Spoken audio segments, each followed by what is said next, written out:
Did you do it? It's time. Yes, it's time. Hi! Hi! Scattered Minds, Dominique, Dom. I'm Mom. Yay! She's just ready to get things going, man. Let's get go. things going. Let's fucking go. We may as well just start with what we just finished, which was our wedge salad. Look, we were from gonna present it. City Bistro. But it wasn't like plated and it didn't look all fancy like they usually make all these fancy things. Yeah. And plus we had to charge the battery on this bad boy We for had a a little little while technical difficulties. So fuck it, we ate it. Sorry. Yeah, and it was You can see good, It's so man. good.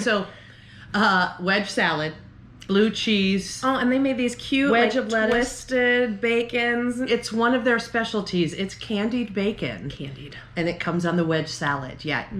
Even if you don't have a wedge salad, ask for a piece of candied bacon because Chef likes to give them out. You know Anyway, what we so, didn't yeah. get I recall now that we're talking about candied bacon. When you're finished with your meal and you cash out, you get the chocolate dip strawberry. You do, and we haven't cashed out yet. We're still gonna have a meal, remember? So we'll show you our meal when we have it next time, and I feel so bad. we're gonna have to have 2 strawberries because we're gonna have to cheers them and maybe champagne. Look, I've got Moscato, so this is close enough. Are we scattered enough for you yet? Can you keep up? We think you can. Oh, Okay, let's talk so about our book. Duck City Bistro. Oh, yeah. Duck City Bistro. Duck Give it a City try. We had the salad tonight because that's our second course, because this is our second installment of Nos4A2. So next week, join us because we're going to have dinner. And it'll be in a to-go container, but we'll show it to you anyway, okay? Yeah, we'll Yep. show it to you. Sure. Okay, yeah. So you have to tell me, what say you about this book so far? Oh my gosh. Oh my gosh. There is so much going on in such a small space. But this book, the space within the book is huge. I mean, you go places that you've never heard of, that aren't on the map, that, yeah.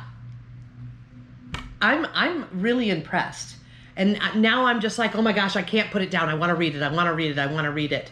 I haven't been able to read it for 2 days now, and I've had to listen to my podcast. So, shout out to, and that's why we drink, because I freaking love those peeps on there, and it's my favorite, and it's so much fun. But I really want to read my freaking book, and I've had to listen to. I get to catch up to. I should be honored to catch up to my podcast that I love to listen to very, very so much.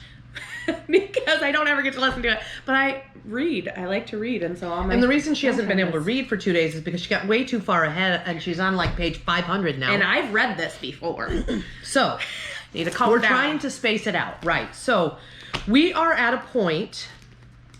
Dang it! I always want to go back and.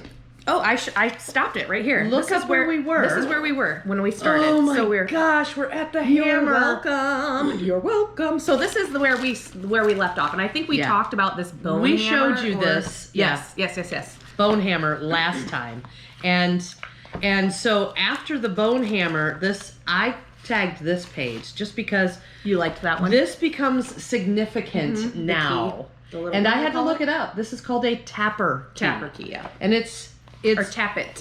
tap it Tap it. tap it key. Wait a minute, I wrote it down. Tap it. Yeah, I didn't write it down here. And it's unique to Triumph motorcycles. So, yeah, I had to, definitely put a note there because it's cool. But this is titled Bad was Mother. significant also, So, though. yeah, when we yeah. talked about the bone And- hammer. That comes back because we left off at him getting taken. Is that where we left off? No.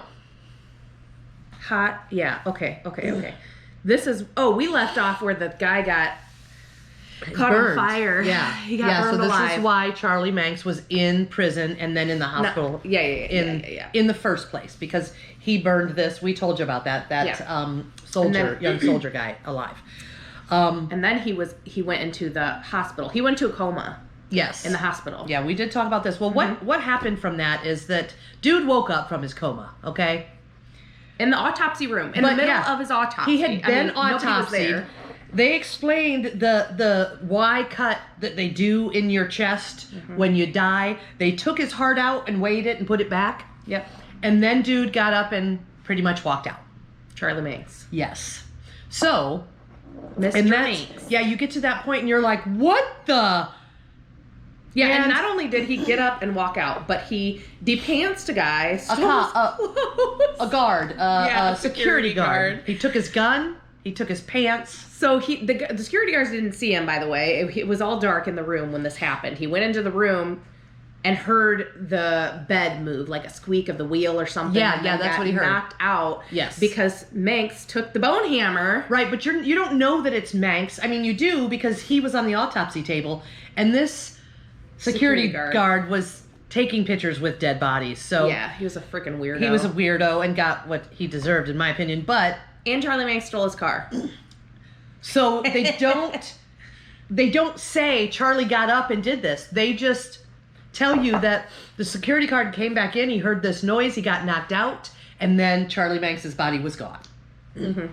So in news reports, it's not saying that he took off. It's saying that someone stole his body. Somebody stole his body because he was a serial killer. Because he was not actually convicted as a serial killer because they had no proof. But everybody was like, no bodies. They never found the children that were missing. Yeah, no, he had. It's curious that he knows or something about all these kids coming missing. It's just a curious situation. Everybody's blaming him for all of these missing people, but they don't have any proof. And so the only time that they actually had anything on him was the guy burning alive. He got taken to jail. And that's what he got taken to prison for. Yeah. Taken to jail where he went into a coma. So they put him in the hospital. Yeah. So after that, where do we go? Yes. So that is when the Triumph key comes into play because Wayne, Vic, and Lou's son. He's older now. He's like 14, right? Period of time. He's 12. Not that old yet. Yeah, because he's still a child. So, but he's like an adult child. He's one of those kids, that grow up and have to be the adult because the parents aren't so much adults, right? So he's spending the summer with his mom. But you're kind of jumping ahead to the Triumph here, because we didn't even talk about that he's spending the summer with his mom. Yeah, but we didn't talk about what she went through either, because she went into rehab. Right. Oh yeah, I totally forgot about this. I mean, I am jumping forward because that's where my head is right now. But yeah, she her and Lou separated. Like, you didn't even get to them being together and having the kid. So wow, we just jumped a whole freaking. They had a kid. Now we're fast forward to 12 years old. Well, really though, we stopped at the gas station. We were in this huge thing where she ran away from Charlie Manx, his house, his sleigh house. And it was burning down. It was burning down. She ran through the woods, over the river and through the woods to Grandmama's house. No, okay, I'm sorry. Then she ran into Lou. Lou picked her up on the motorcycle, took her to this gas station. This is where we stopped. Yeah. Her and Lou stayed together. Right, and I'm still in that mindset that she never left the other side of the Shorterway Bridge, because she came to Manx through the Shorterway Bridge and never went back through it to get back to where she came from. And I feel like, for some reason, that threw her life in a turmoil, in a curveball or something, threw a curveball in her life or something. And I can't help but wonder if she had been able to go back through the shorter way, if her life might have been more normal. I don't know, because her mom and dad were separated already at that point. She had like this really harsh relationship with her mom. Yeah, she really wanted her dad around. Yeah, we talked about that. And her dad wouldn't have her. Her dad. And so I feel like she was just kind of in this limbo anyways. And kind of when she met Lou, she was like, oh, take me away. Take me away from the shit-ass life that I've been living through and give me something new. And Lou was such a sweetheart. Yes. And he did everything for her, and he loved her so much. And she talked about that she didn't deserve him. He was too good for her, and she couldn't help but love him because he was so loving. But she also talked about feeling like she didn't belong there, like she couldn't stay, that she didn't deserve that. Yeah. She ended up becoming a raging alcoholic. But she had a kid with him first. So they were really in love. They had a kid together. They named their kid Bruce Wayne Carmody. Bruce Wayne. I don't know if they were really in love. I mean, Lou was very in love with her. She wanted to love him. Yes. I think she just doesn't understand how to do that because of her background. She does, though. Upbringing. She talks about how he smells good and he's comforting. And, yep, she does. And how, you can tell that she feels cares about him. For yes. him. definitely cares. In love is a different feeling than care and comfort, I guess. Yeah. So that's kind of what she was looking for. What she needed was care and comfort. That's what she got. And a child.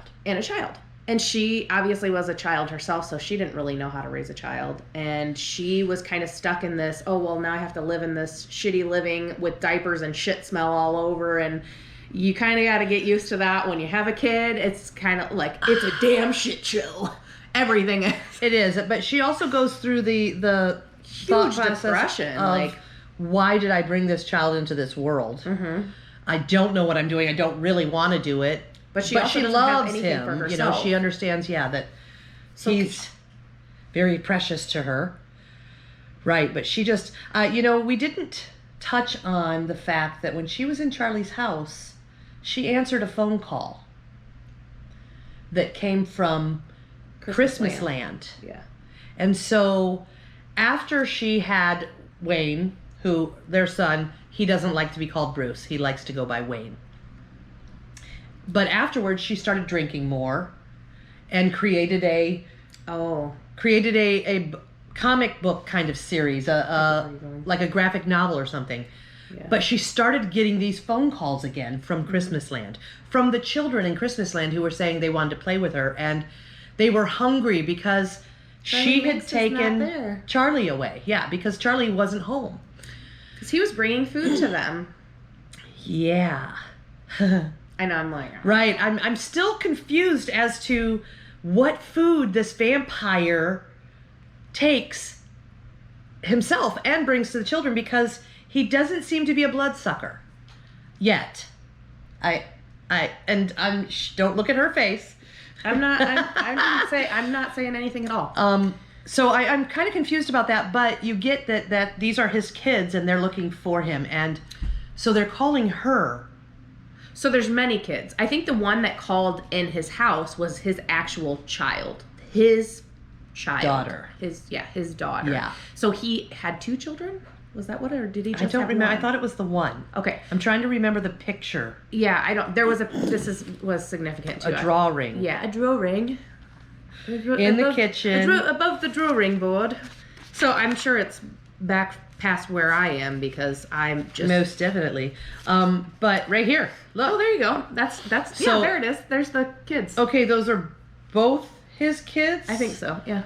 So that's, the drawing that was in his house. Millie Manx, though that's just one name, but 2 kids. And but if Santa. you see their teeth, do you see their mouth? Do you see their teeth? That's They're sharp, crazy, pointed, jagged teeth. Yeah, so now they should have knives. Vic is getting calls Scissors. from these children in Christmas Land, which furthers her drinking and her craziness. And she hears like these she does calls. it twice This is now. the thing, is she hears these calls. The phone's she hears ringing. the phone ringing all the time, but no one else No does. one else hears it. No one else does. So she's basically losing her mind. And Lou is like, what the fuck is going on? And is realizing that that is having a hard time and not knowing what to do, because he's just a loving sweetheart and he doesn't know how to tell her that she's fucking nuts.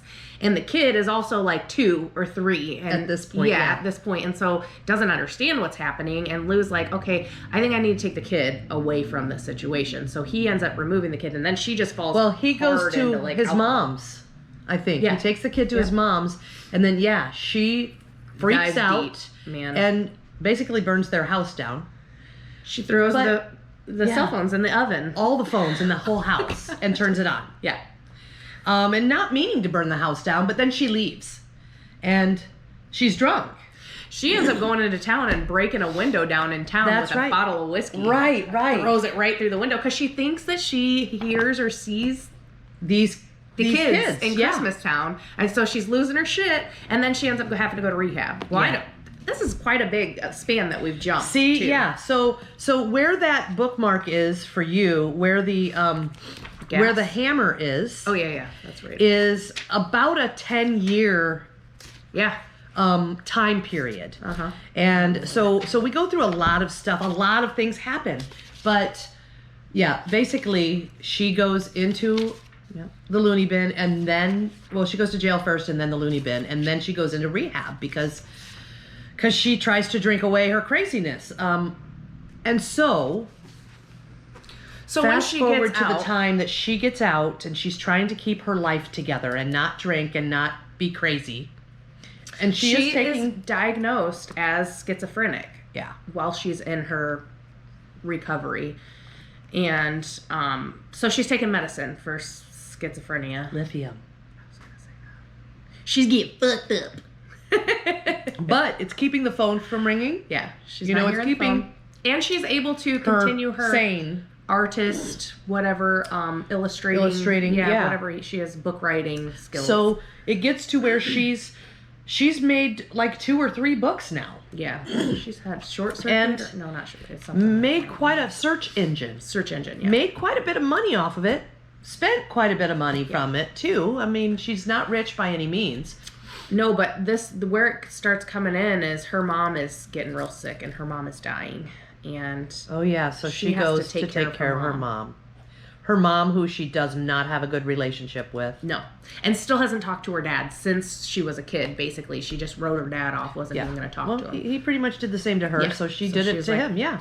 Yeah, you don't need anything to do with your grandkid. Well, Lou comes back and says, your kid needs to see you. He needs to have his mom around. He needs to spend the summer with you. And so she has her kid come after her mom passes away, and she basically takes him for the summer and goes out to a cabin. They go to a cabin, a lake house. Mm-hmm. The thing, though, I kind of got this feeling, I don't know what you think about it, but Lou talks a lot about, he's a big, big guy. He's a mechanic, works on motorcycles. He's not the most intelligent person. He's more of a gearhead, and he is a huge guy. And you know this because he talks about the fact that his dad keeled over from a heart attack because he was so huge they had to have a double wide coffin. They had to have a special coffin made for him that said, he said he basically looked like a dining room table because it was so big. Right. And I kind of wondered if maybe Lou was thinking also, I'm a big guy and he's getting older and he needs to know his mom because I'm not going to be around a whole lot longer. Could be. I don't know, but I kind of get that feeling, and nothing says that specifically, but yeah, so they're staying at the lake house and they find a Triumph motorcycle and there comes your key in the that my mom garage so in the shed. Much wanted to talk about since we started this. I love the key. You know what it is? I want a Triumph motorcycle so badly. We all want a motorcycle. I want a Triumph motorcycle. Okay, it's not just a motorcycle. If you know anything about Triumph motorcycles, the fact that she found a Triumph, and I love Triumph motorcycles, was significant to me. And I'm like, oh, you gotta fix it. You're gonna fix it up, Lou? Are you gonna fix it, Vic? Cool to have an Indian. But I really think that it would be cool to have just one of those like Nighthawk Sportsters. I just want a little Sportster that's all blacked out. Like, she wants to be bent over and yeah, I don't care. Yeah, that's you, totally. With her badass hairdo flying around. I do want all blacked out sport. I've always wanted one. You know her helmet would have horns on it. Oh, yeah. I hope they would be pink, though. I think it would be a black helmet with pink horns. That would be perfect. Yeah. Yes. So, a few things happen now that they found the motorcycle. First of all, she kind of goes tunnel vision trying to fix this motorcycle. At the same time, she is working on a search engine, a new book that's going to be Christmas themed. Yeah, so it wasn't her, it was not her want to do a Christmas theme. I think she's kind of tried to steer away from any Christmas style anything, but her publisher, her manager, whatever, said that it would be a good idea to go Christmas themed in her search engine books. So that's what she does, but she can't handle Christmas very well, and so she basically blacks it out as she's doing it and she has to... It's like a fog. Yeah, she actually has to dedicate her day to... This is how much time gets worked on the book, and this is how much time gets worked on the motorcycle, and then I got to get my kid and spend time with my kid because he's in like a day camp type deal. So she only has daytime hours to do her thing, and she just zones into both. So she doesn't really think about what she's doing when she's fixing the bike or when she's doing the book. It's just what happens. And so, and Wayne knows a lot about motorcycles because of his dad, and so he starts helping her work on the motorcycle. I thought that was kind of cool. Mm-hmm. It was kind of something they finally had together because although Wayne seems to love his mom, they have an estranged relationship because they haven't been together. He just knows that she's crazy. Crazy. Yeah, he's like, I don't really know what to think because I love her, but like she's nuts. But what do I do with my dad because he's pretty stupid. I mean, like he's not all there. He's not brainy. He's not. Yeah, exactly. He's not crazy like she is supposed to be crazy, but he just is very simple. He's very simple. That's a great way to put it. He's simple. And he's just like, so I can't even have real world problems. You know, I can't even address school issues. Nobody would get that. You know what? I can't even. So he's very quiet. When he works with his mom, he basically just does that and they don't speak much. They both, yeah. They just get it done. Yes. So when he comes to stay with her, he brings his huge Saint Bernard, his huge dog, with him. The dog is so sweet. The dog seems so sweet. Made me think of Leo. I don't want to talk about Leo. Oh, I know you. You're such a good baby. Yeah, yes. My dog, I have a Mastiff mixed dog, but he's a big old bear. Oh my God, he's such a sweetheart.